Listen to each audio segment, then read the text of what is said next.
This is great news. The inventor developed a prototype for a lickable, tasteable TV screen. Shows might start programming to this, so look out for Law and Order Delicious Victims Unit. Sir, this victim is dark chocolate with sea salt. Oh, that is good. I would say this is ridiculous, except that we have an entire network devoted to food, so this is going to work. Oh, absolutely, absolutely. We also have an entire room in the house devoted to food, though, so I wonder if, like, you need to be licking your TV, or if you could just be like, oh yeah, chicken, that's in the other room, I'll go grab some, as opposed to I'm going to walk up and lick my television.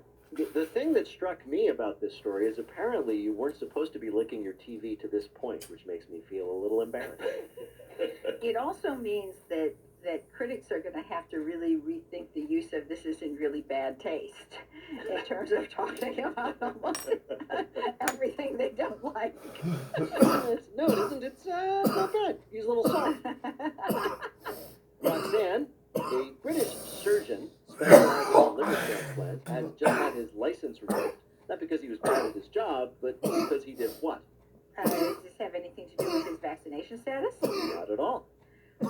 Did he run around naked in the parking lot, dancing to Drake songs? That's a very specific image, Roxanne. Where did you come up with it from? Last night. I have no idea what you're talking about. Well, then maybe you'd like to check my Twitter for the video. Can I have a hint? You can have it. Yes.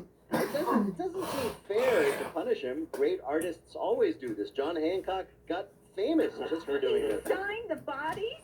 Not the bodies. He The signed livers? the livers. Yes. Oh my God! Wait, how did he sign the livers? Well, I shall explain. Dr. Simon Bramhall was very good at his job and probably would still be doing it if one of the livers he transplanted into a patient hadn't failed and needed to be removed. And the surgeon doing that said, hey, SB, that's a funny little birthmark on a liver. It turns out that he had put his initials on at least 2 livers that he put in patients, presumably so nobody else in the locker room would mistake them for theirs. My mom used to sew my name in the back of all my organs when I was a kid. Yeah, that was so sweet. Everybody knew, like, that's Peter's liver. I just want to hear the explanation when he went home and his wife said, why were you fired? Everybody hates me. Everybody hates me there for no reason. Just like the worst place to work. They're just jealous of me. They're jealous of me. Peter, authorities in Venice will be undertaking a massive renovation after it was determined it's just impossible to do what on one of their pedestrian bridges? Walk. Exactly. The Constitution Bridge, with its beautiful glass walkway, was installed 14 years ago, and for all those years, thousands of inexplicably clumsy people have been slipping and falling on it. So now the government is giving in to many complaints, and they're going to replace the glass with stone, which is a shame because a visit to Venice isn't complete without those distant cries of "Mamma mia, I'm a-fallen." Is it because it's underwater? Or it's just pouring?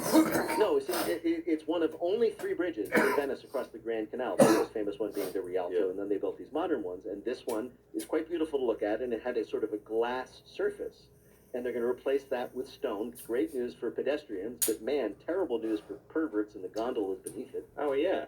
You could just look. You just go under the gondola. It's just like 20 gondolas just jam. Yeah, my sticker don't work. I keep trying to move.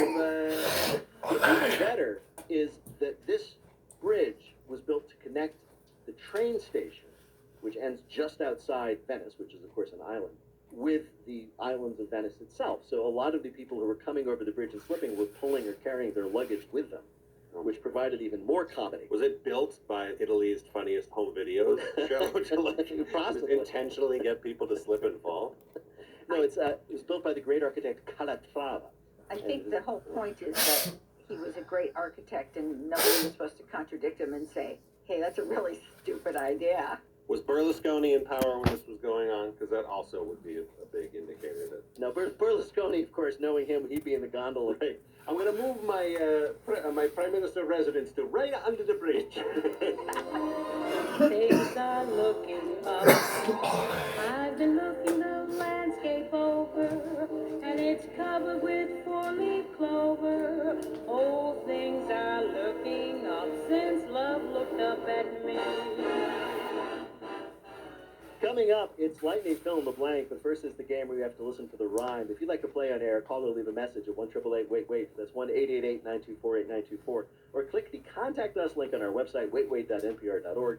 There you can also find tickets for our next live in-person show, July 8th, 2032, at the Peter Sagal Memorial Theater in Chicago. Hi, you're on Wait, Wait, Don't Tell Me. Hi, I'm Zach from Sacramento, California. Hi, Zach, in Sacramento. Yeah, What do you do there in Sacramento? I'm a student and a bus driver. You're a student and a bus driver. You're a Renaissance man. What kind of bus do you drive? I drive the shuttle bus at my college. And do you find that pleasant and relaxing work? It has been lately because most classes are online, so I have like 3 passengers a day. Oh, really? So they put all the classes online, but they still have you driving around the bus anyway? Yep. That's not, of course, at least it would be terrible if they made you drive the bus via Zoom. You know, if they paid me to do that, I'd be down. I bet you would. Well, Zach, welcome to the show. Bill Curtis is going to read you 3 news-related limericks with the last word or phrase missing from each. If you can fill in that last word or phrase correctly in 2 of the limericks, you'll be a winner. Ready to play? Sure. All right, here's your first limerick. In my soul, this sport's striking a great chord. I'm outside, and I've lost lots of weight, Lord. I'm getting my jollies with kick-ups and ollies. I feel free as I'm riding my Skateboard? Skateboard, yes. According to researchers, a great way to cure depression in middle-aged people is skateboarding. Because nothing says, I'm really doing well, like a 50-year-old guy hanging out at a skate park. Skateboarding, we are told, provides an emotional outlet for people who have experienced personal trials like the stresses of parenthood or career challenges. It makes sense. Nothing distracts you from, say, missing out on that promotion, like compound fractures in both wrists. I was going to say, you have a whole new set of problems. Yes. On the one hand, you have rising tension you need to somehow work out. On the other hand, osteoporosis, my friend, it's real. Oh, these kids will be so glad to see Dad come down to the skate park with his own board. Oh, yeah, they love that. Hey, can I come with you? Come on, it'll be a thing we can do together. I'd love to meet your friends. Let's put on helmets and shoulder pads and knee pads and ankle pads. All right, here is your next limerick. When friend Piglet starts sniffing some glue, our brave hero knows just what to do. He starts fighting crime, makes the bad guys do time, in some spin-offs of Winnie the Pooh? Winnie the Pooh, yes. This week, A.A. Milne's classic children's book, Winnie the Pooh, enters in public domain along with many other works from 1926, including Hemingway's The Bear Also Rises and Agatha Christie's The Piglet Murders. Since Winnie the Pooh, though, is now royalty-free, all that Kanga rabbit slash fiction is legal now, but it's still gross. You should keep in mind, though, that this only applies to the original book and its illustrations. That's all in public domain. The Disney versions are still under copyright, and under a federal law passed in 2003, if you try to use their characters without payment, they have the right to have you killed. It's just the law. Well, that makes sense because Disney owns the image of everything, don't they? It's true. They actually probably own all of us. All right, here is your last limerick. Your smartphone's from 2 decades back, Gary. That keyboard went clickety-clack, scary. Say goodbye to the fad of DC and your dad, 'cause there's no way to use your old BlackBerry. Yes, BlackBerry stopped running support on its devices last week, which means that you've been trying to find the right words for that email since 2013. It is now too late. For our younger listeners, in the early 2000s, BlackBerries were the world's most popular phone that your work gave you, that you wore in your belt next to your other phone. But after the iPhone was released, demands for devices with a little tiny physical keyboard you couldn't use without a special manicure fell off dramatically. On the bright side, now you have a great work excuse. Sorry I didn't see that email, boss. My phone stopped existing. I remember, boy, when Blackberries were a thing. They were such a status thing. People would carry 2 or 3 devices, and the Blackberry was the big one. Yeah. Well, I'm sure somewhere there's a guy with a Nextel phone saying, I knew those Blackberries wouldn't last. By the way, Blackberries, the fruit, are still supported by the manufacturer, so continue to use them. how did Zach do on our quiz? Zach's been practicing driving that bus. He got 3 right. Congratulations, Zach. Well done. Thank you. Thank you, and good luck with that degree and the bus ride. Thank you very much.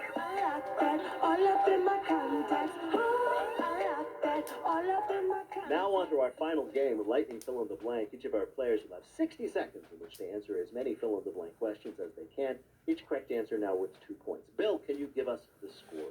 Alonzo has 2, Rox has 2, Peter has 4. Wow. It's a good show, WAMU. Watch me Here it blow is. this. So, Rox and Alonzo are tied for second. I'm going to arbitrarily choose Roxanne to go first. So, here we go, Roxanne. The clock will start when I begin your first question. Fill in the blank. On Tuesday, the U.S. reported over 1 million blank infections in a single day. COVID. Right. On Sunday, Twitter permanently suspended the personal account of Representative Blank. Marjorie Taylor Greene. Right. This week, the White House suggested that they may be working on a new blank package with all the economic fallout from Omicron. The stimulus package. Yes. In his first week as mayor of New York, Eric Adams was injured while blanking. He was on the subway, right? No, he was shaking a police officer's hand and broke a finger. That's what he said. Oh. According to employment data released on Tuesday, over 4.5 million people blanked in November. They quit their jobs. They did. As Russian troops massed on the border of Ukraine, the country's cultural minister has come out to denounce blank. Russian ballet. No, he has denounced the Netflix show Emily in Paris. Ukraine's Ministry of Culture complained that the Netflix's show depiction of a woman from Kiev was, quote, unacceptable and insulting. Apparently, the Ukrainian character is a kleptomaniac who constantly worries about deportation and has terrible fashion sense. The Ukrainian minister differed with most critics who believe the problem with the show Emily in Paris is every single thing about it. Bill, how did Roxanne do in our quiz? She had 4 right, 8 more points. She now has 10 and the lead. All right, Alonzo, you're up next. Fill in the blank. On Wednesday, the CDC recommended Pfizer's blank for children between 12 and 15 years old. Booster vaccine? Yes, on Wednesday, the Pope said that people who choose to have pets instead of blanks were selfish.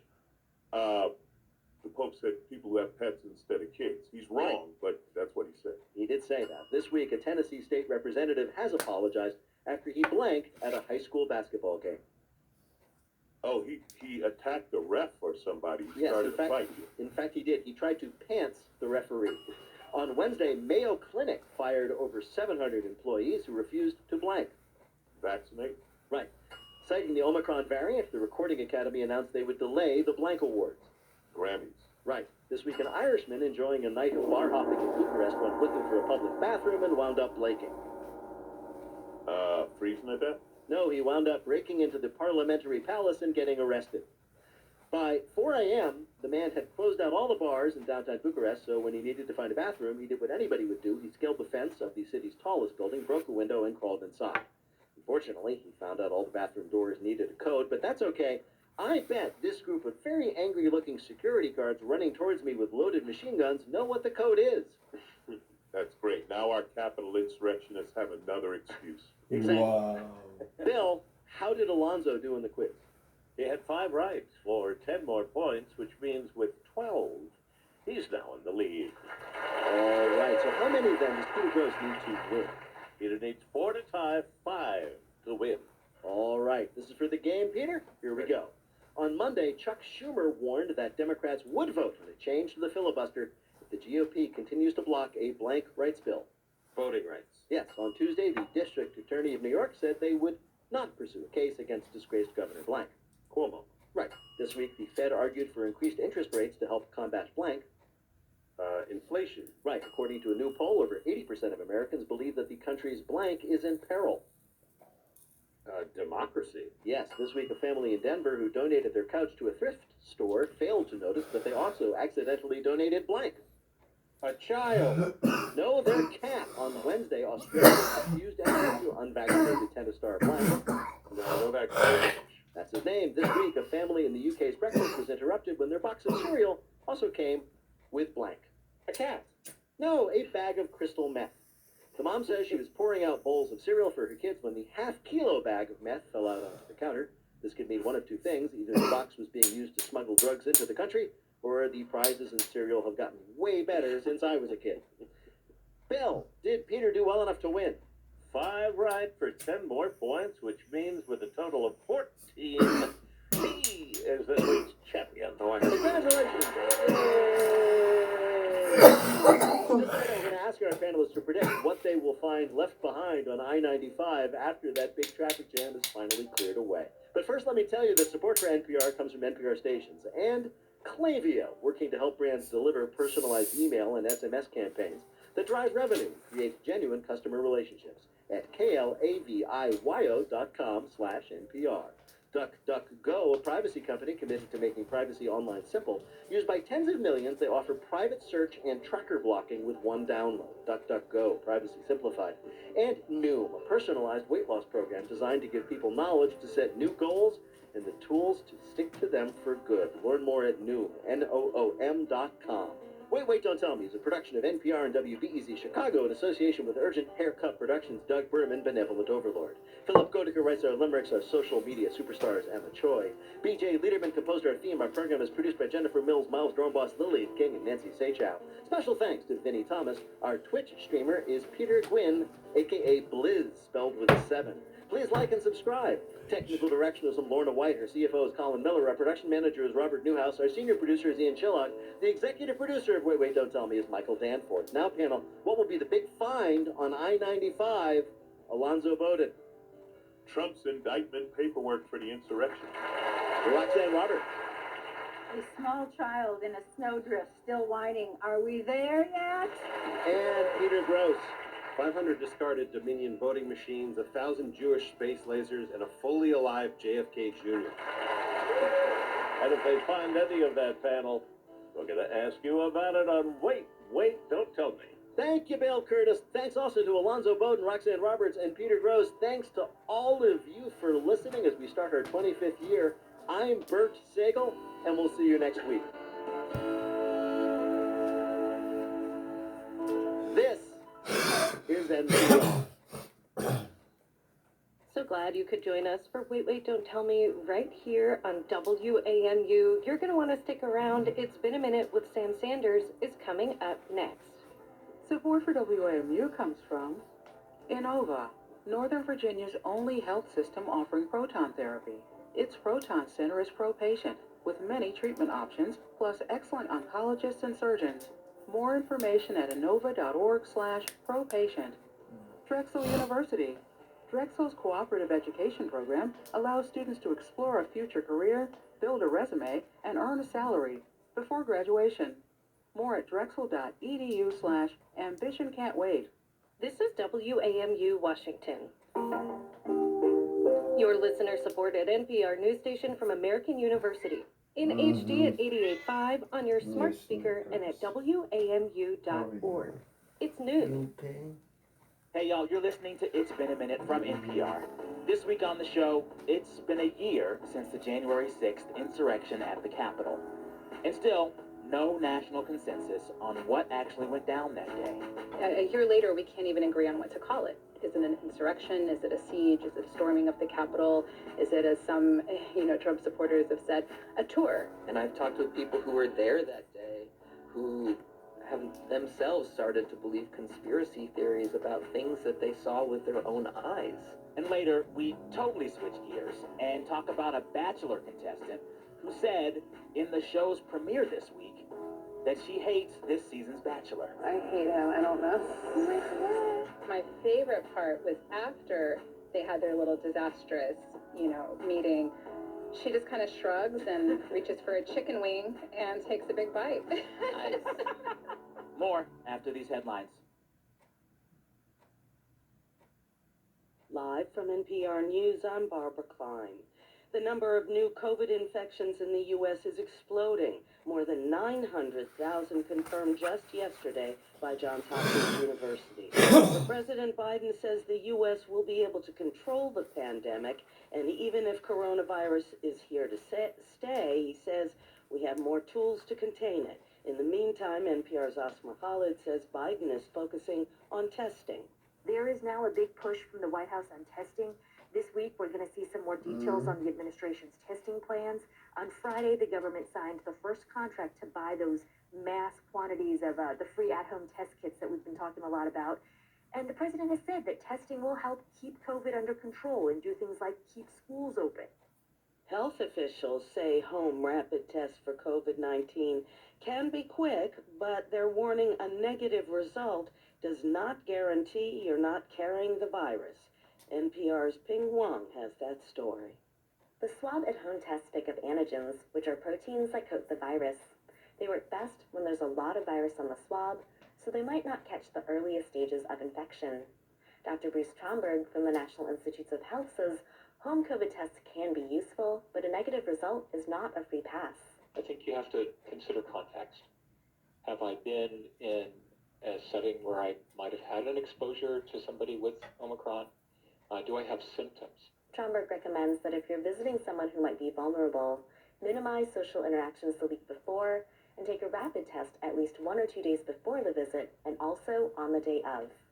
Ping Huang, NPR News. Top tennis player Novak Djokovic has launched his legal challenge as he fights deportation from Australia over a visa dispute. Rachel Bongiorno has details. At the heart of the case is whether Djokovic's medical exemption from a COVID-19 vaccination meets the requirements for a quarantine-free Man, it's all arrival in fresh. Australia. Djokovic's lawyers